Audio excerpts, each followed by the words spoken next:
What I always tell my athletes at any race I direct is that make sure at times that you stop, turn around for 10 seconds, take a mental photo, because that mental photo will be with you forever.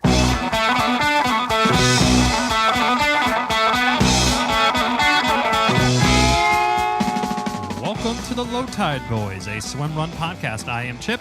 And I'm Chris, and this is episode 26. Yes, it is. It's very exciting. Featuring the man, the myth, the legend. Yes, some people might think of him as the god of thunder. Thor Hesselberg joins us today on the podcast. He is the race director of Rockman Extreme Swimrun, as well as a few other extreme triathlons. But we chatted with him about Rockman specifically, about his own personal endurance, and a very curious backyard swimrun barbecue situation, which sounds very enticing. It does. Sounds really good. Yeah, it was really cool to chat about sort of his journey, his sort of endurance journey, and then how that led to him basically taking over as race director for this race. It just sounds ridiculous. I'm thinking that at some point we'll probably do our deep dive as a sort of course preview for Rockman, just because, I mean, the race is just insane. Yeah. And that's a great segue into, if you are racing Otelo Inkeden here in the next couple weeks, don't forget to check out our course preview show.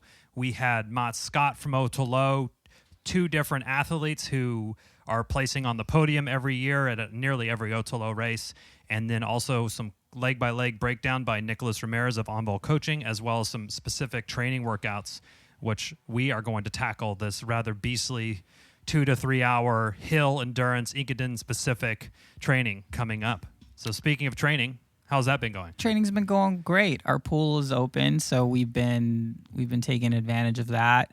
It's been humbling to be back in the water. It's also been really interesting because you get to reserve a lane, which we've mentioned this in a previous show. That's like the greatest thing ever, and I can't believe it took a pandemic to get that to happen. Yeah. But you also have your sort of time crunch. So you have 55 minutes basically, unless you can sneak in early to really do a long set. So I think that's been a challenge to just try to not get stressed out about that. It's also been a good forcing function, because there were times that I know you and I would be like, oh, let's do a 20-minute recovery thing, which is good, 1,500 yards or whatever. But here we're like 3K is kind of the goal for every session, and we try to not to get out of the pool until we hit 3K. But yeah, and I think when it's us sharing a lane, if it isn't obvious, we just end up shooting the breeze a lot. So there's a lot of those rest intervals can go on for a couple of minutes. Yeah. Hey man, did you watch that show? What do you think about? I was telling my wife about that.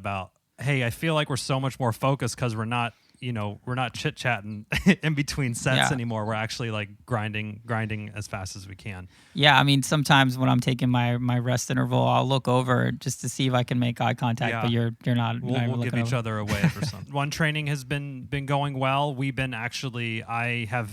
Both Chris and I have been hot off the heels of the Andy Blow precision hydration interview. We've been practicing some of what we have been preached to about the precision stuff, and I've really been enjoying it thus far. Yeah, no, I did a big run on Saturday up a local mountain here and back, and I remember texting you afterwards. I was like, I can't believe it took this long to kind of have, because the first question was like, well, how did the hydration work out? And I was like, I can't believe that it took this long to kind of get it all dialed in. But we didn't know what we didn't know, I guess. Yeah. So we can't blame too hard for that.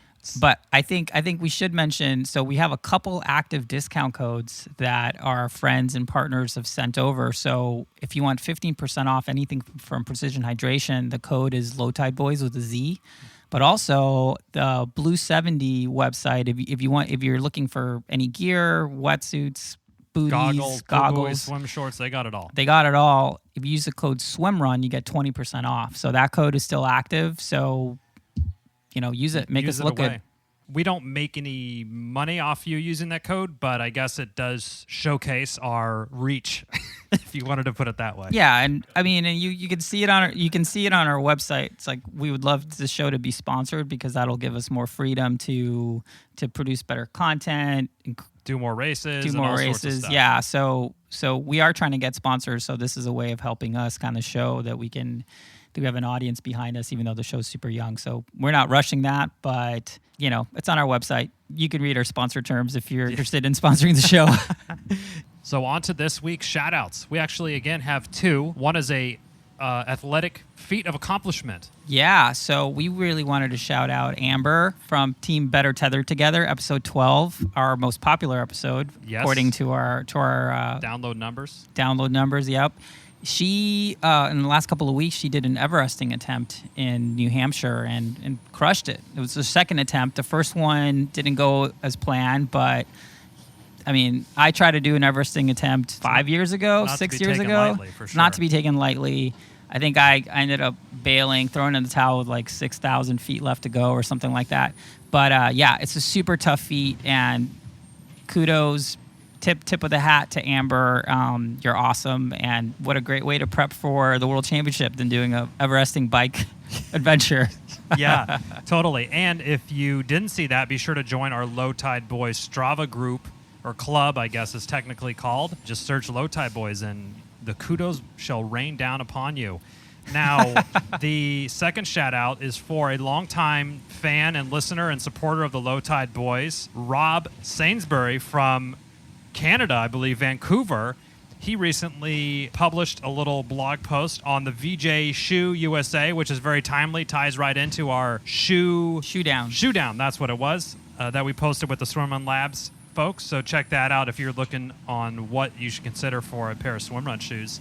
He posted a little blog post all about swimrun on the VJ Shoe site, and he gave us a nice little shout out on there. And so that kind of thank you, Rob. He's _arrow, super very triathlon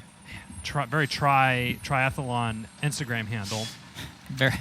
But we wanted to just point it out and say thanks for spreading the good word about the podcast. You know, if you are really enjoying the show, mentioning it on wherever you congregate, online or in person. If you're at an event and people have lots of questions and you are tired of explaining to them how to find a partner or about certain gear, say, hey, check out the Low Tide Boyz on, you know, Spotify or Apple Podcasts, wherever you listen to podcasts.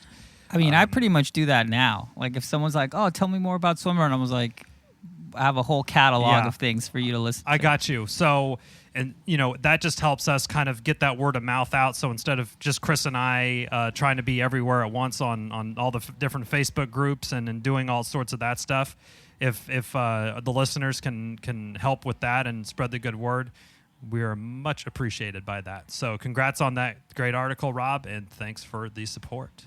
Yeah, and I think with that, we should just get right into the show. It was really interesting. Thor is a really cool guy, and I think if you're not sort of inspired both from the challenge of Rockman or from just like the sheer ridiculousness of it, I don't think you have a pulse. This course looks awesome, and it was great to chat with him about it. So enjoy the show with Thor Hesselberg, God of Thunder, race director of Rockman. Not Chris Helmsworth. No.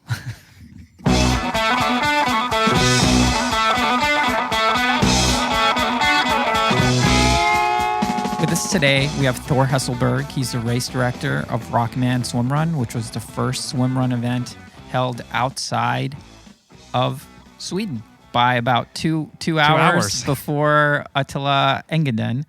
Welcome to the show, Thor. Thank you very much. I'm very happy to be here. Yes. So are we. I mean, we've been chatting back and forth on Facebook for a couple months now. So I'm glad that we were finally able to get you on the show. Long time coming. Yeah, and you know, the first question we ask everyone is, how'd you find out about swimrun? How'd you get involved in the sport? I think for you as a race director, that question is probably multifactorial. But why don't you tell us your sort of origin story in the sport? Well, I'm the typical midlife crisis guy that realized around 40 that I'm too fat, getting too ugly, and I only have a few years left before I'm too old to wander about. So I kind of started my endurance sport. What is it now? 8 years ago. I couldn't swim, I couldn't bike, and I couldn't run, basically. So I signed up for some epic events and mostly done extreme triathlons before going into swimrun. Mostly there because nobody expects you to run the marathon because it's virtually impossible to run up, rocky trails and so forth. So I kind of kept on doing that for a few years. at the same time, realized about this great sport in Sweden called Swimrun. A few teammates of mine in the same tri club were starting Rockman back in 2014. So I was supposed to do that first race, but I got an injury a few weeks earlier, so I couldn't run. So I'd rather join them by hosting like a barbecue for meet and greet for people the Thursday before the race. They were quite busy, occupied with preparing for this adventure. So, and then I helped out being on the course, assisting on the fjord crossing, sitting in a kayak. And I think it was 14 teams or so that came for the first edition. And then just fell in love with the concept. Nice. So before you actually were going to race, or before you even race directing, you sort of helped out on a volunteer basis there, running the kayaks and hosting the pre-race barbecue, if you will. Was there a particular epic part of Rockman that really caught you, or you were mostly going to do it to kind of support your friends? Or it sounds like you sort of have this palette for rather epic endurance events.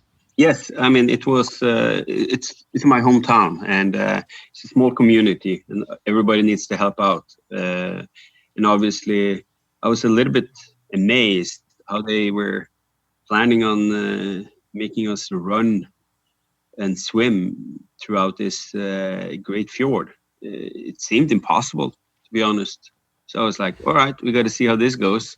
But the more one learned, and after that first year, they did a few changes to the course to make it even safer, I would say, because the plateau of this fjord is at 1,000 meters above sea level, and the Lyse fjord is like a V-shaped fjord, so it's kind of more or less vertical drops from the fjord side to the plateau. So they changed the course slightly, added a little bit new segment in the beginning, and changed it after the fleur-de-lis stairs.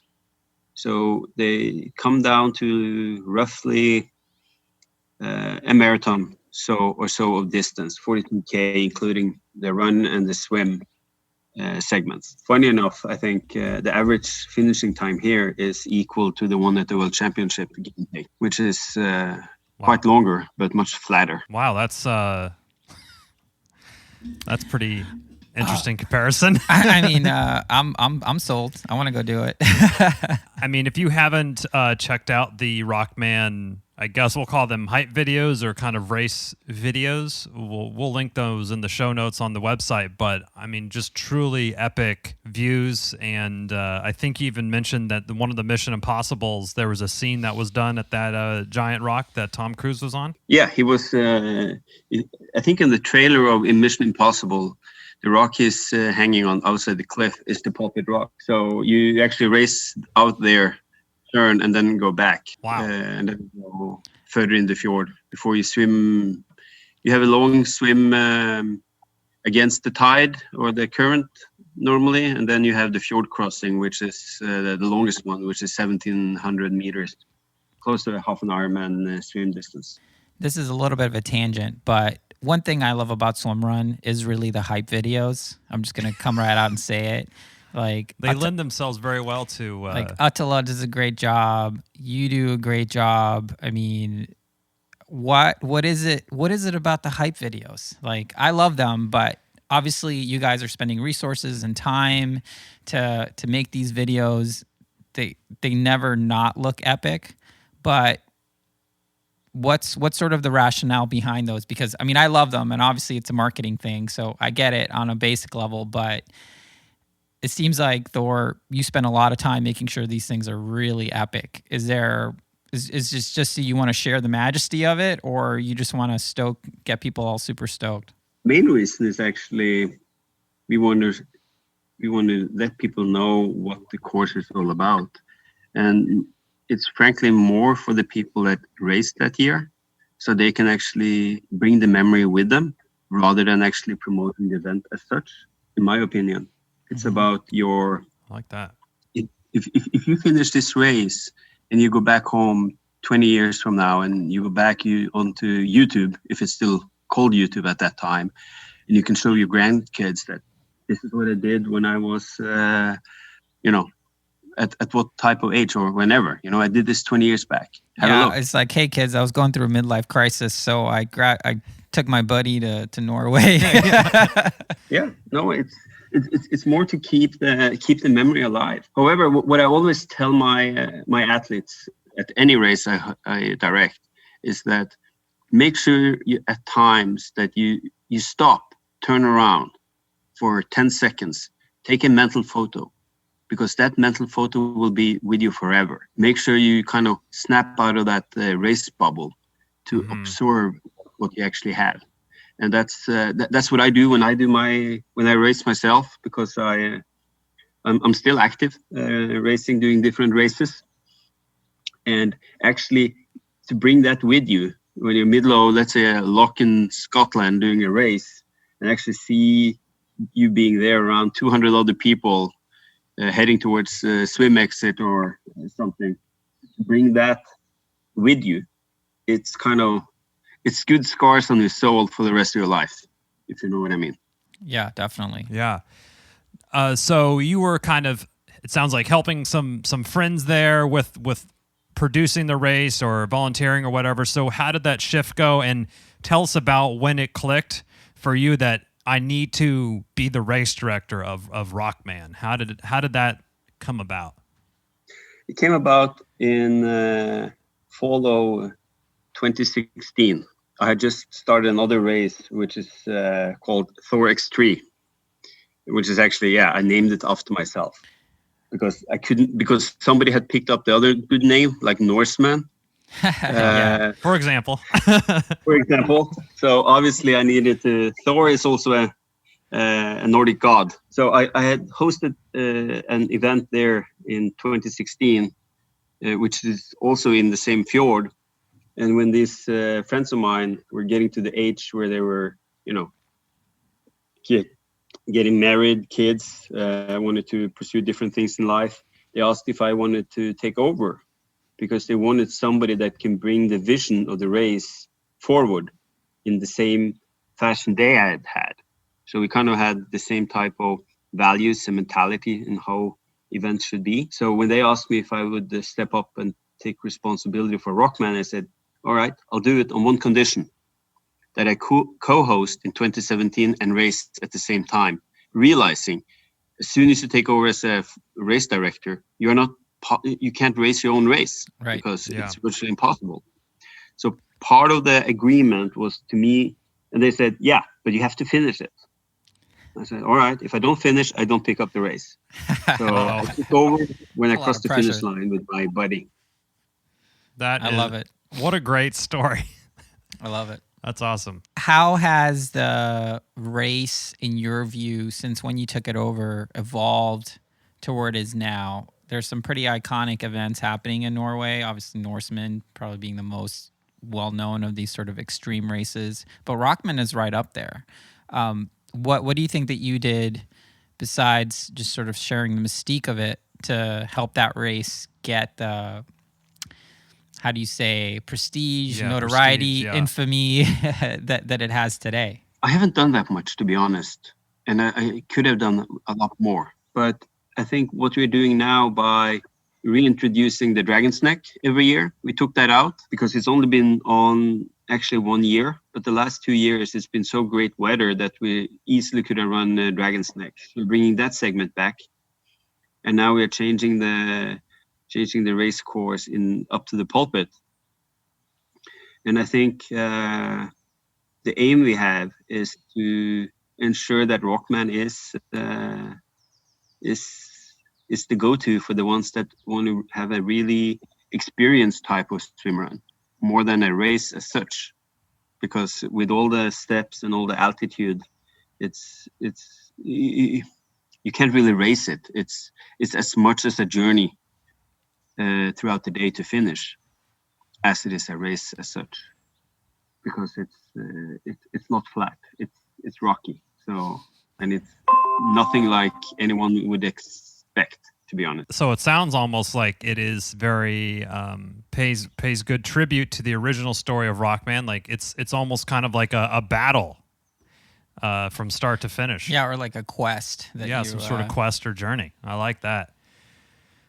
Yeah, I mean, you jump up the ferry and you swim into the villain's cave, which is also called Jellyfish Heaven for some reason.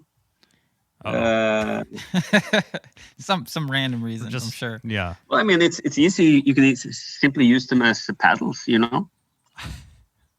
That works. Just grab them. Yeah. Yeah, just grab them. No, they're not the ones that sting, to be honest. So it's quite okay. And then you kind of you get out of the water. We know for a lot of Americans, actually swimming in the fjord is quite magical by itself, because we have the mix of fjord and lake. And then you swim at the seabed in the fjord, and later in the day you swim at 1,000 meters above sea level. So it's really a course that gives you a lot of challenges and a lot of good opportunities to experience different conditions. What's the average finishing time for that race? I would say the fastest one is around 7 hours and 15 minutes, but that was not including the Dragon Neck. So I would say finishing winter time going forward would probably be around 8 hours, give and take. So the average finishing time, if you make the cutoff for the Dragon's Neck, would be between 10 and 11 hours. It's a long day. 10 hours. Full day. It's like an Ironman. Yeah, it's an Ironman level effort, I would say, on the old endurance scale. To be honest, I've actually raced Ironman races, and this is actually a little bit more tricky than that. Yeah. We just meant sort of in time, in terms of time, length of activity. Oh yeah. Yeah, we weren't trying to compare an Ironman to. Oh yeah, Rockman. no, I don't think there's any comparison. Fool's errand. But that said, if you don't make it back to the finish line in time, you have to stay in Fleury for the next day, because the ferry leaves at 8 o'clock. Wait, hold on. Okay. So if you miss the cutoff, then you're stuck in this town because the ferry actually can't take you back to the start. Well, I mean, the ferry leaves 8:15, but at the race brief, you tell everybody it leaves at 8, so they need to hustle. That's pretty funny. How many teams usually are doing Rockman? Is this kind of, there's only a select hardened few that try it out, or do you get a fair amount of people who are looking for the next big challenge of their endurance? Around 70 teams normally show up race day. But we can accommodate up to 100, 110 on the course.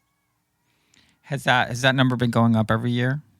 The number of people that race? It's quite stable, because I think if you look at the overall swimrun movement as such, it's actually growing with so many events and so many epic places out there that you can go and travel to. What we saw originally was obviously a lot of Swedes coming. That has somewhat dropped in numbers as other races have developed, but we are seeing a more international crowd. So last year we had 26 different nationalities. Wow! So it's quite an international group. We see a lot of Americans coming. We see teams from New Zealand. We see places, from all over the world coming. A lot of French teams, UK obviously, and only less than 20% is Norwegian. Oh, interesting. Let's talk a little bit about, I mean, you just alluded to it, sort of the international swim run movement. Kind of what's your take on that? Are you happy the way that the sport's growing?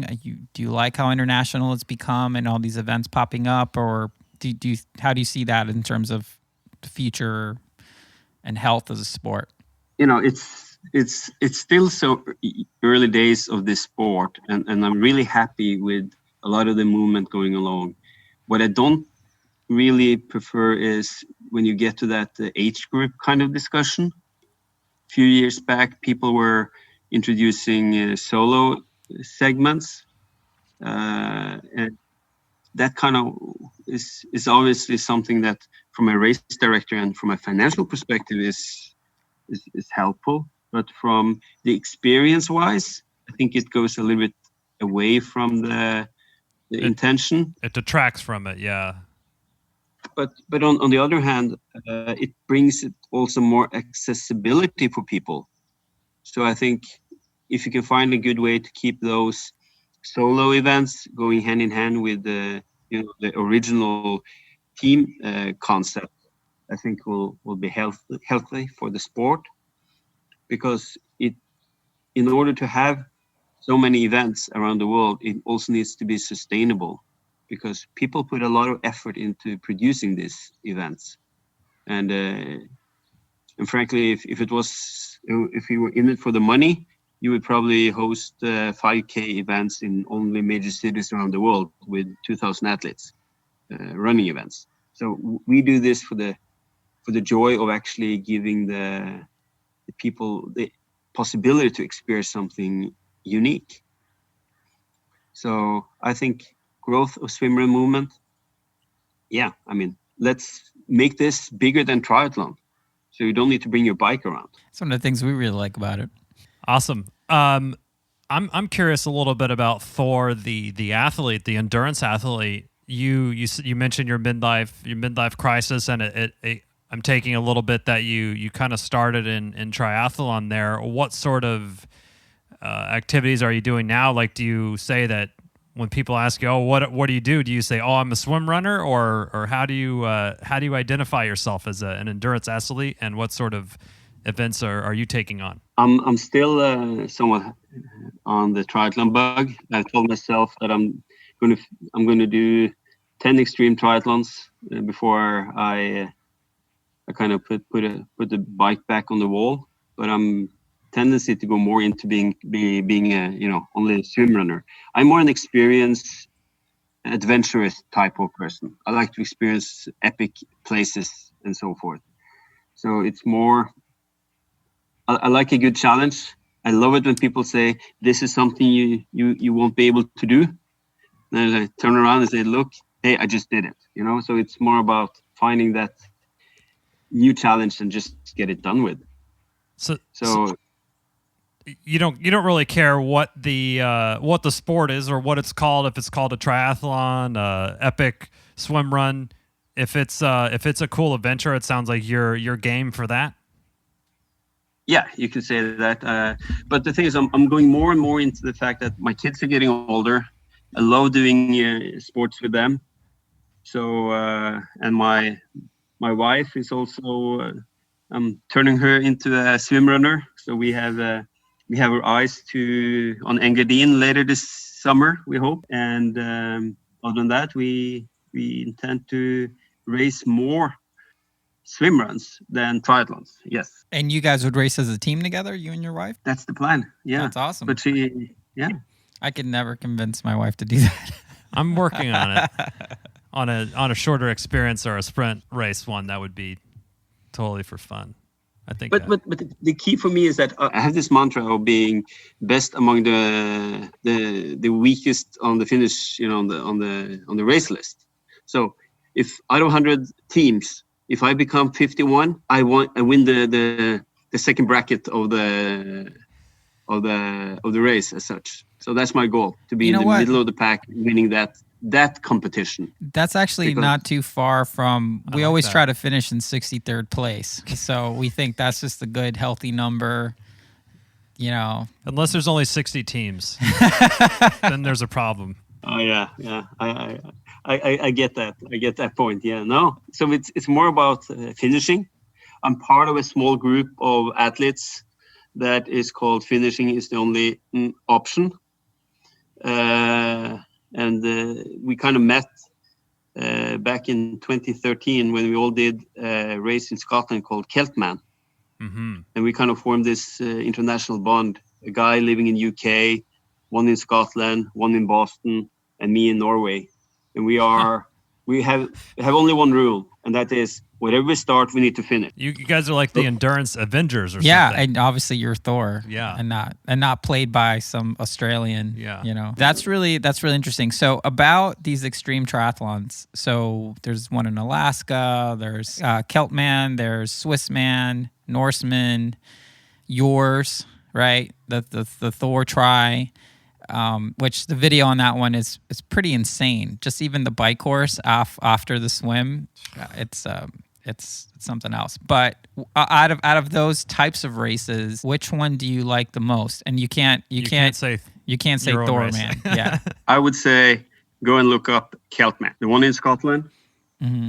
because there you have swim is cold, bike is Scottish tarmac, cheap, so you have to paddle even downhill, and then you have the most epic run on the planet.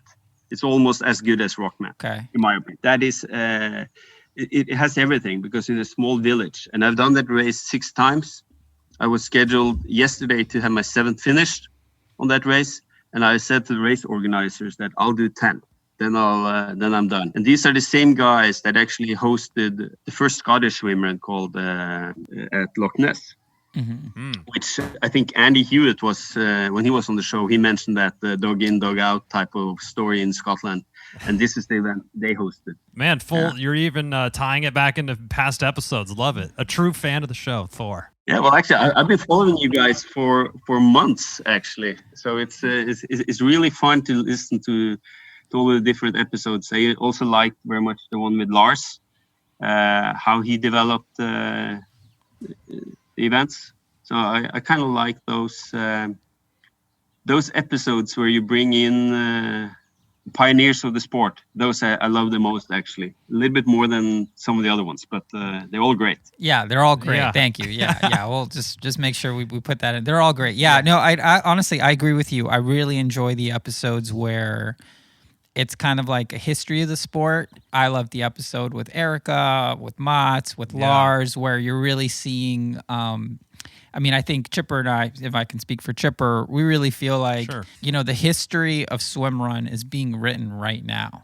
Yes. And I think from our perspective, we see ourselves as like a footnote in that history, but also see ourselves as like, well, people should know about these events. People should know about these people that are in this very niche, small sport are really influential. And, when we focus on things like Rockman and events sort of outside of sort of the Atala or the U.S. kind of umbrella, for us, that's just expanding people's horizons into what's possible. And I think, having you be so personable, and, we've been going back and forth on Facebook for a long time trying to make this happen. I think it just speaks to sort of everybody is trying to do their part, and that this umbrella or this tent that we're all in is big enough for everyone. And I'm wondering, what are your plans are you planning on expanding Rockman, maybe doing more swim runs in Norway, or what does the future hold for your brand? Well, we have hosted events outside the world. We have been in Spain, in the Pyrenees, to which we have a great location. Only unfortunate, I don't speak Spanish. So we have done that. I've been to the States a few times. I looked up and we're quite close to doing a race in Lake Placid area. Mm-hmm. But it was supposed to follow the railway track. But I realized that if we put on a race there, we would need not an aid station at every mile or so. We needed a shrink station, because people will go loony running on the railway track, because it's only so, you just keep on going. It's like the lap pool, sort of. The black line just keeps staring at you. Exactly. And I've also been up in Lake Tahoe to have a view. So who knows? We might put on a Rockman in the North America soon. That would be. I was curious about if you have done any races in the States and kind of maybe a triathlon, or if you have done a swim run, kind of what your take is on how the sport is launching in the United States. I've not done any swim runs in North America yet, but I've done the duathlon in San Francisco, the escape from Alcatraz. The 1 year they canceled the swim. I was sitting on the boat ready to jump, and then we had to do a duathlon instead. That's in your hometown. Yeah, that was a tough year. Yeah, I've raced Escape from Alcatraz a bunch of times, and I consider that course sort of my home course. And yeah, that was a real bummer that year because there really isn't anything quite like, 2,000 athletes on a boat. On a giant ferry. Giant ferry boat. Yeah. It's a pretty interesting race, and it was a real bummer that they brought everyone back and you basically ran to the bike transition and started your race then. I think swimrun has great potential in all over the world. And I mean, we see great movements in New Zealand where they're doing excelling well, and you see good events in Australia. You see a lot of stuff happening in France, Spain, all over the world, basically. I think this sport will stay with us for a long time, and that's great as long as we try to keep it honest to the intentions of the sport. Where you kind of have the footprint is less than before you arrived going through the course. Definitely, it's exciting times, and we do want to go abroad again. We do. So we have some plans, but we haven't launched any yet. We wanted this year to be focused more about being home, developing the sport here. We have a local small event called Kvitsøy Swimrun, which is more like a sprint distance. Mm-hmm. And we have some ideas of developing the sport in our local community. I live virtually less than 2 minutes away from an awesome lake, which has a lot of trails and paths around it. So we're looking at maybe launching a summer series where we basically start the race in my backyard, also in my garden, and then we race a loop which is like 5-6K a few times and end up with a barbecue. Well, that sounds a lot like the Hellas Swimrun. Yeah, just kind of like a easy, low barrier to entry, experience the sport, fall in love with it, community kind building of thing. Yeah, and instead of pastries at the end, you'll have a barbecue. I love it. Yeah, and this is the place on Thursdays before the Rockman event. We have this social swim, and that's the same course we intend to use. Mm-hmm. Oh, nice. So when you guys come next year, we then have wine and strawberries in my garden after doing that race. Notice that Chipper and I did not immediately say no. We have a garden going here, but we have some deer eating my strawberries and my pepper plants for my hot sauce. So I need to figure out how to keep the deer off of my strawberries. So if you have any tips, it's called the fence, dude. We'll correspond later. We have the same problem. It's a lot of deer in our area as well. Nice. Any you had like Catalina had the myth of the buffalo. Bison being on course. Is there any mythical creatures on the Rockman Swimrun course? Besides dragons? Besides Dragon Neck? Rockman himself. He normally pops up during the course. But he doesn't have his big rock anymore because he threw that. He already placed it. He's there to greet the athletes at a few spots. And by greet, you mean that when athletes are hallucinating from going up 4,000 steps, they're like, "Oh, hey, Rockman, what's going on, dude? Nice to see you." Yeah, no, I mean the plan is normally we try to have him on the pulpit rock, so you can actually get a photo with him, with the fjord in the background. So we are planning to put in a 2-minute mandatory break at the plateau there. So we make sure people can absorb it and just don't run fast. So as long as you do that for everyone, it's okay, in my opinion. I love that. And there's a race called the Dirty Kanza 200, which is a 200-mile gravel bike race in Kansas. And there is a couch that's just in the middle of this gravel road that has become, I don't know if it started as an official thing, but people just stop, sit on the couch, and get their picture taken on this couch in the middle of this 200-mile gravel bike race. It has a very similar sounding feel to that, and that is really awesome. I kind of like the mandatory break, how you mentioned, kind of break out of your racing mentality to absorb like the beauty that you're in and the nature that you're in. Yeah. No, that I think is important because those memories will be with you constantly. especially if you have a strong partner pushing you a little bit too hard. At least then, the one at the end of the tether will probably need that break to actually be able to absorb all the greatness around you. So I think that's a good idea. Should be in every race, in my opinion, even shorter ones. Yeah, I mean, I totally agree with that. I mean, I had a similar experience the first time I did Escape from Alcatraz, where you jump in that water, and you jump off the boat and swim the shore, where about halfway through, just swimming along, and you just kind of take a breath and you peek the Golden Gate Bridge from sea level in the middle, in between Alcatraz and the shore. And I'll never forget that. It's like, oh, that's the best view of the bridge I've ever seen, in the water, just bobbing up and down with 3-foot whitecap swells coming at me. But yeah, I think that's a point well taken, and I think we would definitely encourage people to take a breath, take it all in. If it costs you 10 seconds as a race time, I mean, for us, 10 seconds. I mean, Chipper's blowing, 10 minutes. 300, 300 seconds at the aid station. So. Yeah, I mean, we have on our course, I think only one time we had a sprint for at the end, where two teams were fighting. And that was actually Marcus, who has been on the show before. They had to sprint to be on the podium. Wow! That was down to 5 seconds or so. That's unbelievable. After like 8-10 hours of racing, and then it comes down to 5 seconds. Amazing. Yeah, but other than that, those 10 seconds you can easily make up anywhere. Sure. Yeah. Just maybe try to take those steps 2 at a time and pay for it later on the downhills.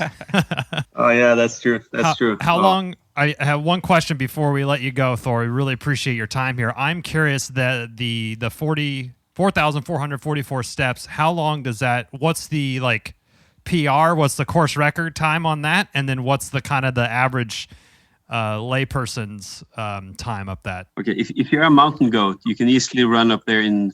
I think the segment leader, or the king of mountain, or whatever you call it, is 24 minutes. The average is 60 minutes for our athletes. Okay, an hour. Yeah, that makes sense. An hour, yeah. That's awesome. Well, Thor, where can people find out about Rockman and any of the other races? And if they want to learn more about Thor, where would they go? I would say hook us up on Facebook and Instagram on the Rockman Swimrun, or go to our webpage, rockmanswimrun.com. Great, and we'll be sure to link all those in the show notes, and you can check that out from on the lowtideboyz.com, and we'll link to all that and the whole entire story of Rockman.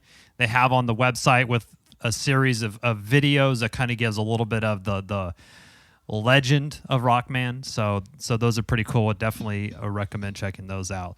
Well, again, Thor, thank you for your time and telling us about your journey through your endurance background and taking over Rockman race. And there's potential that maybe at some point we will see you out there. Yes, maybe next. Well, if I don't see you guys here, I'll probably see you guys hopefully in Catalina, because I have a daughter who is hopefully going to California as an exchange student this fall, if the COVID-19 situation allows it. Mm-hmm. So I hope to place her in LA. I was there myself 30 years back. So being able to go back and then head out to Catalina would be awesome. That would be... Seems like a great excuse to do that race. Yeah, and if not, I'll... and by the way, bisons, I went to Custer State Park last fall, and I was actually less than 3 yards away from the greatest bison you have ever seen. Wow. So I would recommend heading up there if you want to see them, and not Catalina, to be honest. Well, we're actually in San Francisco in Golden Gate Park. There's a bison paddock, so we can technically go see bison. Probably not in their natural element, though. Yeah, and not like Demona Island is natural, and not in a wetsuit and stuff. But Thor, yes, thank you so much for being on the show, and we'll see you out there, hopefully sooner rather than later. All right. Thank you. Take care. And I love what you guys are doing for the sport. Keep bringing more at it, because we need to get the news out there for everyone. And all the listeners as well. You're all welcome to come to Rockman and hook us up and we will sort you out. Awesome. Thank you so much. Thank you. Thank you for listening to the Low Tide Boyz, a Swimrun podcast. Make sure to subscribe wherever you listen to your podcast and leave a review on iTunes if you're so inclined. You can also sign up for a newsletter at lowtideboyz.com. That's boys with a Z. And check out our meme page at The Low Tide Boyz on Instagram. If you have any questions or suggestions for the show, drop us an email at lowtideboyz@gmail.com. We'd like to thank Writing Easy Records for our show music, and of course our wives for their support and tolerance of our swimrun activities, hobbies, and other bullshit we do. Finally, you can support our efforts on Patreon. Until next time, get out there and go for a swim. And then a run. And then another swim. Then another run. And then another swim. And then run to the finish line. And just keep going until you're done. Yes, or until run you to cross the finish line. Or run to the car. Or run to your car. Somewhere. Just keep running. Peace. Only happiness.